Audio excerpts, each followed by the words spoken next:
अस्सलाम वालेकुम। बोलीस में खुशामदीद। मैं हूँ गौहर इशरात। हेडलाइंस आपने जानी और अहम खबर है, वफाकी काबीना ने 27वीं आईनी तरमीम की मंजूरी दे दी है। कुछ देर बाद सेनेट के इजलास में आईनी तरमीम पेश किए जाने का ये इम्कान है। वफाकी काबीना की जानिब से 27वीं आईनी तरमीम की बाकायदा तौर पर मंजूरी दे दी गई है। तमाम सूरत हाल पे अब मजीद क्या तफसीलात हैं, मलिक सईद अबान से जानते हैं। मलिक सईद अबान, आगाह कीजिएगा।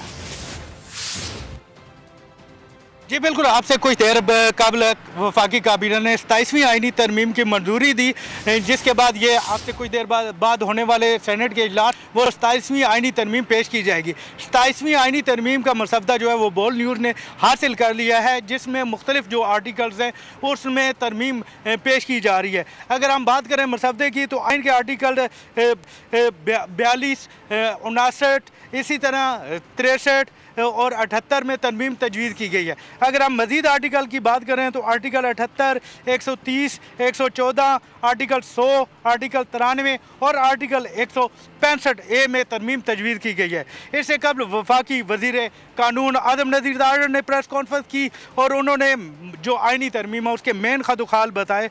उनका यही कहना था कि ट्रांसफ़र ऑफ जजेस का मामला जो है एक तवील अरसे से ज़ेर बहस था।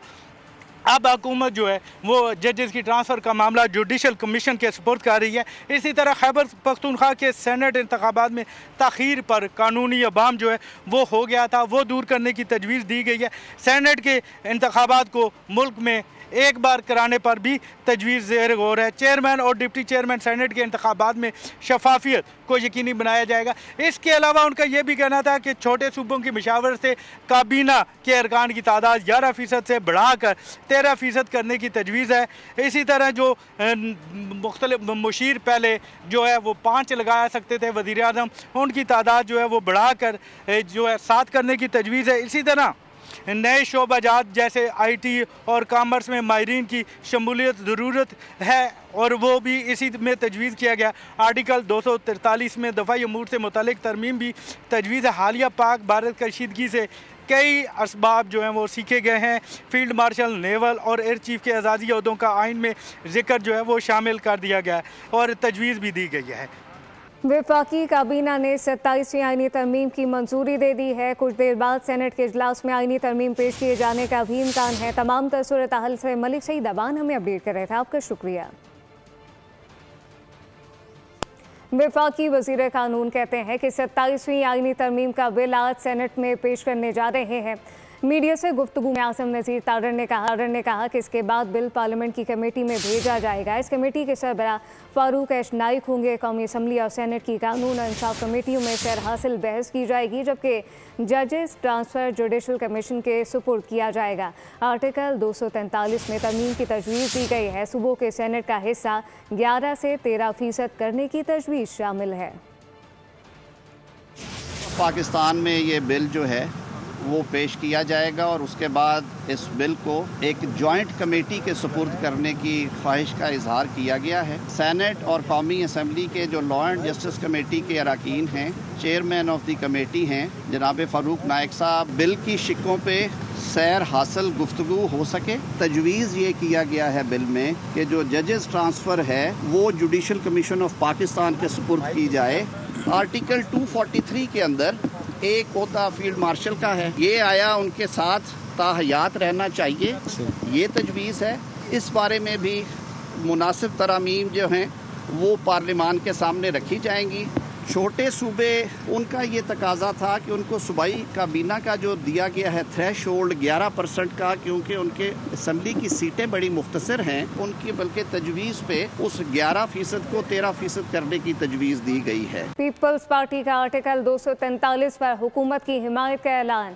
NFC में सूबों के फंड कम करने की मुखालफत कर दी। Chairman peoples party Bilawal Bhutto Zardari ने प्रेस कॉन्फ्रेंस के दौरान कहा कि NFC के तहत सूबों के फंड बढ़ सकते हैं, कम नहीं किए जा सकते।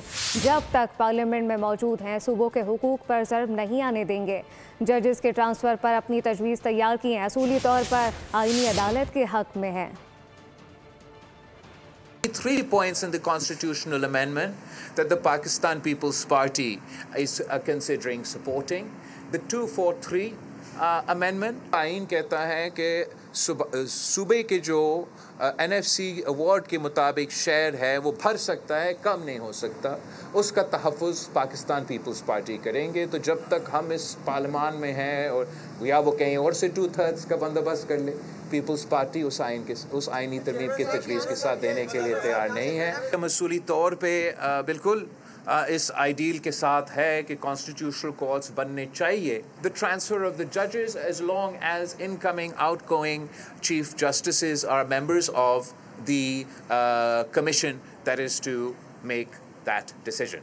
ड्यूअल नेशनैलिटी का सवाल है, उस पे पाकिस्तान पीपल्स पार्टी का हम अपने आपस में इत्तेफाक राय पैदा नहीं कर सके। चार्टर ऑफ डेमोक्रेसी का अगर दूसरे पॉइंट्स पे भी कंसेंसस बन सकते हैं और उस पे भी अमल दरामद किसी तरीके से हो सकता है तो वो भी एक वेलकम स्टेप होगा। सूबों के इख्तियारात में कमी की गई तो 27वीं तरमीम की मुखालफत करेंगे। सरबराह GUI मौलाना फजलुर रहमान ने वाज़ेह कर दिया है, कहा कि तरमीम का अब तक कोई मुसवदा सामने नहीं आ सका। कुछ चीज़ें असूली तय की हैं। 26वीं तरमीम में जिन चीज़ों से हुकूमत पीछे हटी थी आज फिर लाई गई तो हम कबूल नहीं करेंगे। 26वीं तरमीम में तय हुआ था लेकिन सूद के हवाले से कोई पेशरफ नहीं हो रही। मदारिस पर भी हुकूमत मर्जी चला रही है। सूबों और NFC अवार्ड को छेड़ने की कोशिश की तो मुखालफत करेंगे। तरमीम के तहत जो सूबों को इख्तियारात दिए गए थे, अगर उन इख्तियारात में कमी की कोशिश की गई तो जमीयत उलमा इस्लाम दिफा करेगी। अब तक कोई इस हवाले से मंजर आम पे नहीं आया हुकूमत की तरफ से, सामने आएगी तो उसके बाद फिर उसकी जुज़ियात पर भी हम बात कर सकेंगे। कुछ चीज़ें हमने उसूली तौर पर तय की हैं और वही चीज़ें 26वीं तरमीम से दस्तबरदार होने वाले नुकात पर अगर दोबारा 27वीं तरमीम में कोई चीज़ लाई गई तो ये काबिल कबूल नहीं होगी। 2028 से पाकिस्तान के अंदर सूदी निज़ाम का ख़ात्मा होगा, उसके हवाले से भी कोई पेशरफ्त अभी तक नज़र नहीं आ रही है। मदारस के हाथ मरोड़ कर उनको मजबूर किया जा रहा है कि वज़ारत तालीम के तहत आपको रजिस्टर्ड होना होगा। सूबों के अगर हक़ पे डाका डाला जाता है, हमने उसूली फ़ैसला यही किया है कि जमीयत उलमा इस्लाम भरपूर मुखालफत करेगी उसकी। अज़रबैजान के दारुल हुकूमत बाकू में वज़ीर-ए-आज़म शहबाज शरीफ ने सदर इल्हाम अलियव से मुलाकात की है।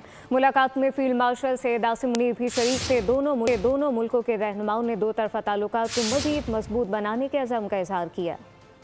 वज़ीर-ए-आज़म शहबाज शरीफ की अज़रबैजान के यौम फतह की तकरीब में शिरकत, सदर इल्हाम अलियव का काराबाख की आज़ादी में पाकिस्तान की हिमायत पर इज़हार तशक्कुर, दोनों ममालिक का मुख्तलिफ शोबों में ताउन बढ़ाने पर इत्तेफाक। वज़ीर-ए-आज़म शहबाज शरीफ और सदर इल्हाम अलियव की मुलाकात अज़रबैजान के सदारती महल में हुई। मुलाकात में बाहिमी दिलचस्पी के अमूर, तजारती ताल्लुकात, सरमायाकारी और दिफाई ताउन पर तबादला ख्याल किया गया। वज़ीर-ए-आज़म ने अज़रबैजान की तारीखी फतह पर अवाम और हुकूमत को मुबारकबाद दी, जबकि सदर इल्हाम अलियव को दौरा पाकिस्तान की दावत दी, जिसे सदर ने बखुशी कबूल कर लिया। सदर अलियव ने काराबाख की आज़ादी की जिद्दोजहद में पाकिस्तान की मुस्तकिल हिमायत को सराहा। दोनों ममालिक के रहनुमाओं ने इस अज़म का इज़हार किया कि पाकिस्तान और अज़रबैजान बाहिमी ताल्लुकात को नई बुलंदियों तक पहुँचाएंगे। शहर कायद में गुज़िश्ता 36 घंटों में हैवी ट्रैफिक से हादसात के सबब 7 अफराद जान बहक हो गए। हैवी ट्रैफिक पर दिन में पाबंदी होने के बावजूद डंपर, टैंकर और ट्रॉलर सड़कों पर रवा है। रिपोर्ट कर रही है मरियम हसन। शहर कायद में गुज़िश्ता 36 घंटों के दौरान हैवी ट्रैफिक के सबब 7 अफराद जान की बाजी हार चुके हैं, जिनमें एक बच्चा और एक खातून भी शामिल है। जहां बात की जाती है ट्रैफिक कवानीन पर अमल दरामद करवाने की, तो वहां पर सिंध गवर्नमेंट की जानिब से ई चालान जो हैं अब इंट्रोड्यूस करवा दिए गए हैं और शहरियों पर भारी जुर्माने जो हैं वो आयद किए जा रहे हैं। वहीं दूसरी जानिब शहर कायद में हैवी ट्रैफिक जो है वो बुरी तरीके से ट्रैफिक कवानीन की धज्जियाँ उड़ाता हुआ दिन भर में मुख्तलिफ किस्म की गाड़ियाँ, मुख्तलिफ हैवी ट्रैफिक, डंपर्स, टैंकर्स जो हैं वो दनाते फिर रहे हैं और शहरियों की कीमती जानों के ज़िया का सबब बन रहे हैं। इस वक्त हम शाहराह पाकिस्तान पर मौजूद हैं। कानून की कोई कुछ भी नहीं, आप देखें कि कितना ट्रैफिक जाम हो रहा है, कोई ट्रैफिक पुलिस वाला नजर नहीं आ रहा आपको यहाँ पे, ठीक है ना। जहाँ दूसरी जानिब शहरियों का ई चालान हो रहा है, वहीं उनके साथ साथ हैवी गाड़ियों और डंपर ड्राइवर समेत दीगर गाड़ियों का भी जो है वो चालान किया जाए, ताकि जो शहरियों की कीमती जानों का ज़िया दिन में हो रहा है, कराची में हो रहा है, उससे जो है वो बचा जा सके। मरीम हसन अपडेट करें थे, आपका शुक्रिया। और एक और अफसोसनाक खबर है, कराची के इलाके मूसा कॉलोनी में फायरिंग से 9 साला बच्चा जान बहक हो गया।